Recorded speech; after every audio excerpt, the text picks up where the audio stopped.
Hey guys, it's Stephanie with Simarchy, and welcome to a speed build of a bed and breakfast train station.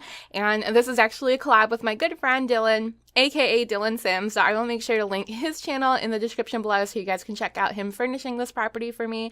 And well, for us, it's a collab. So it's a train station that is old and abandoned and has been bought and turned into a bed and breakfast.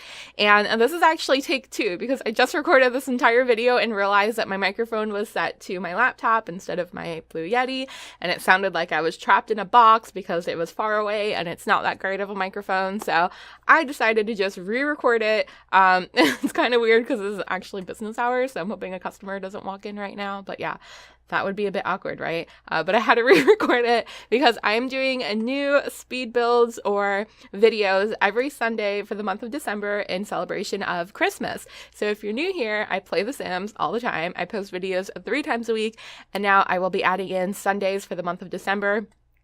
And yeah, that's in addition to the live streams because we actually live stream over on Twitch on Sundays as well. So lots of extra content this month. And I'm so upset. I'm not too upset, but it sucks that I had to re-record this. And the reason that my laptop was set to my regular microphone, or not my regular microphone, the one built into the laptop instead of my regular microphone, is because I was live streaming on Wednesday. And oh my gosh, the issues surrounding this particular live stream I've been trying to put together have just been horrible. So for the first time, okay, it's with my friend Lily. Lily Ma, she has a series on Evan Carmichael's channel where she talks about her journey as a public speaker, and they both talk about your one word, and your one word is this word that kind of guides you as an entrepreneur or even just in life. It's one word that sort of defines you and guides you and means something to you. One word is do, if you care to know that, because I'm a doer. I just do things. But okay, so the first day that we were supposed to do this collab, she had to do something else, which was totally fine, the live stream. And I think I just did something else, or I might have not live streamed that day. And then the second time we were supposed to do it, I had to back out because my internet was being weird. And my internet is never weird, knock on wood. I hope that doesn't happen again. Wait, more to that story. But it said I was connected online and everything, but for some reason I couldn't live stream. And I was so frustrated that day. I tried everything to get it to work. I think I spent 40 minutes trying to get it to work. And poor Lily's on standby this entire time waiting for me to figure it out. And in the end, I couldn't. So I ended up just going home disappointed. So then the third time we set it up, I had the same weird internet issue, which made no sense because I had live streamed twice in between that and it was totally fine. So I was like, okay, good. The issue is solved. Nope. We go to live stream together and the same thing happens. So this time I at least was like, you know what? I'm going to grab my laptop and run home and stream from home. You guys are going to have to wait a few minutes while I get home because fortunately it's right down the road. And that worked. I was able to live stream from home. So I had to use the camera built into the laptop and the mic built into the laptop, which are both really, really bad quality. So that's why I forgot to change my settings today to back to my regular microphone, which I'm pointing at. You guys can't even see, but I mean, if you're super curious, bam. There it is, the Blue Yeti. A much better microphone than whatever's built into my dang laptop. But anyways, oh my gosh, that aside, I'm a little bit glad in a way that I get to redo this voiceover because the first time I fumbled a lot trying to explain what a B&B is, a bed and breakfast, in case you aren't familiar. And I was talking about that, and then I was like, well, it's sort of like an Airbnb, but not exactly the same. And then as I'm saying that, I'm like, wait a minute, Airbnb, air, bed, and does Airbnb mean air, bed, and breakfast? And it's a company, which I'll explain in a second. And I looked it up and felt like an idiot because I was like, oh, that it's literally a bed and breakfast. That's what Airbnb means. Air for air bed and bed and breakfast, B&B. So I was like, okay, that makes sense. So just to start from the very beginning, since this probably still doesn't make sense, a bed and breakfast is technically a small type of rental. So it could be someone's house, it could be a small cabin, just something where you can rent a room or you could rent the house by the night, sometimes the week, sometimes the month. And what makes it different from a hotel or motel is it's not a big chain. It's not, 20 rooms in one building. It's usually much more intimate. And the term bed and breakfast came because you would sleep there at night and they would have breakfast for you in the morning. So it's just more of a cozy environment. And Airbnb is a company where you can go through to rent B&Bs, bed and breakfasts. Breakfasts? Is that a word? Did I just make that up? But yeah, it's basically a fancy name for like a vacation rental. And so yeah, that's basically what it is. I just explained that in a minute probably. We're in the first voiceover. It took me like 10 minutes to explain that because I had no idea what I was talking about. So I probably spared you some or spared myself some cringe. But then I also talked about like my experiences with the vacation rentals. So let's just talk about those because those are much better stories. And actually, before I get into those, I don't know. Oh my gosh, it's going to be hard to remember what I talked about the first time and if I said it again or not. But this is a cabin and an old abandoned train station. So the story is there was a train station here in town. It has since been abandoned. There is like a little tunnel that you'll see in a little bit where the train used to go through to get to the other side of town. And since it's abandoned now, some of the old train cars and part of the old train tracks were left here. But someone bought the property and built a cabin on it and now rents it out as a B&B. So, yeah, that's the story of this build. And again, my friend Dylan of Dylan Sims will be furnishing it. So, yeah, I just hit myself in the face. I don't know if you saw that. And of course, it is going to be decorated for the holidays, for Christmas and whatever, Christmas lights and holiday lights and whatever you celebrate this time of year. And yeah, so then I started thinking about vacation rentals. So the first one it reminded me of was a cabin I rented once. And it was quite a while back. It was with my boyfriend at the time and two friends of ours that were also a couple. So it was two couples and it was just a cute little cozy cabin. There was a bedroom downstairs with a kitchen and living room, and upstairs was a loft bedroom. So me and my boyfriend at the time stayed up there and the other couple stayed downstairs. We rented it for the weekend. I can't remember if it was for like New Year's or Christmas, but it was definitely around that type of around that season. It was definitely the holiday season. And there was a hot tub right outside of the cabin, which I don't know if that was even my first experience with the hot tub, but I fell in love with it. I was like, I need one of these. And I eventually ended up like getting one for myself, but that's another story that has nothing to do with this. So I loved the hot tub. There was also a bonfire on the property, so we would have like roasted hot dogs and roasted marshmallows. It was just like a fun weekend retreat. So that's one vacation rental story I have. I don't know if it was technically a B&B, a bed and breakfast. I wasn't the one who made the reservation, but it was one of those cabins where someone else owns and then you go and rent it for the weekend. And then my second story, which I actually just thought of a third one, which I think I can tell since this video is going to be a bit more organized than the last. But the second story is when I first moved to Florida 10 years ago. I was pretty much homeless at the time. We were staying in hotels until we were able to find a job or jobs and a place to live. It was me, my mom, and another ex at the time. At the time, it was my boyfriend.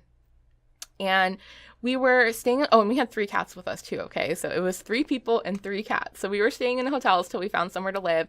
And I remember looking in the newspaper and we found an ad for a private beach condo, a condo on a private beach. And we were like, this sounds too good to be true. So I keep reading the article and it says it is fully furnished. That means everything, the beds, the bed sheets, the plates, the napkins, the utensils, TV, anything you could possibly need it had. And it was no contract, no credit check, and pets were allowed. And I was like, okay, this has to be a scam, right? Like, that's too good to be true. And it was a really reasonable price as well. So I end up calling, and this little voice answers the phone, and it sounds like a child, very high-pitched, very squeaky. And they're like, yeah, if you want, you could come see it. And I'm thinking the whole time, this is definitely still a scam. We're going to get killed. This doesn't sound normal. So we go, and it ends up being just a sweet little old lady from Venezuela. She owned 2 condos on the property, and she rents one of them out. And normally she would rent it for like over double what we were going to be paying for it, because in the winter season, they call them snowbirds. A lot of people from up north, like where I was from, Ohio, come down to Florida to spend a few months in the sun, in the nice hot sun nice little beach vacation. It's usually like older people or retired people that are able to do that. And so during that time of the year, she's able to rent it for a lot more. So this was in, I think, April. So this was right when her busy season had ended and it wouldn't pick up again till the end of the year. So she's like, I'm renting it at a big discount because most people aren't traveling here this time of year. So we were like, okay, we'll take it. And she's like, well, that's the catch. You have to leave during the busy season. You have to leave so I could rent it for more. And we're like, okay, that's reasonable, fine. So we move in. It was amazing, beautiful beach. There was a giant pool that overlooked the ocean. There was a hot tub. Oh gosh. Okay. So the reason I started talking about this story, now I remember, oh my gosh, this is going to make zero sense, was I was saying I should have put a hot tub on this property and I forgot. So failed opportunity to put a hot tub. And then that just led me into all these stories about vacation rentals and hot tubs. So anyways, we loved it. They even had, the landlord had kayaks that she let us take out. And one day when we were out on the ocean, a little dolphin came and circled us, which was totally cool. Like one of the most amazing experiences I've ever had in my life. I think I talked about that in my last vlog, which was about manatees. I went to go look for manatees, which I've been trying to do for 10 years since I moved to Florida. And I was like, oh my God, this is almost as cool as the time that a dolphin circled my kayak. Like that was probably the best experience I've ever had. So yeah, it was fun. It was amazing. And then when the busy season came, the landlord actually liked us so much, she let us stay year round at the rental price that we were paying. She's like, I'm not going to double it. Like I like you guys. I'd rather you stay here and rent it. So we ended up staying there for about a year. It was really nice. A good way to get on our feet while moving to Florida, get jobs, save up some money, and go get an actual apartment. So it was awesome. That was like another really good experience I had with a vacation rental.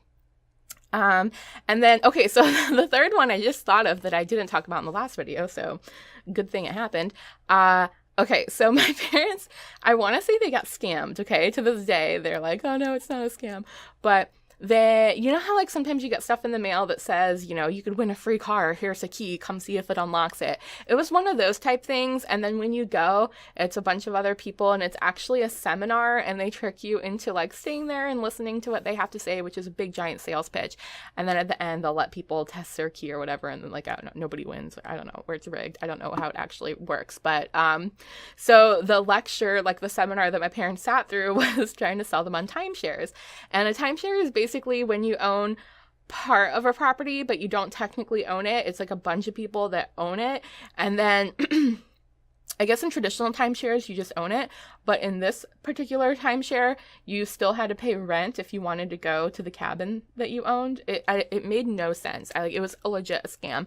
And I think my parents had to put like, I don't know, thousands of dollars down. It was something crazy.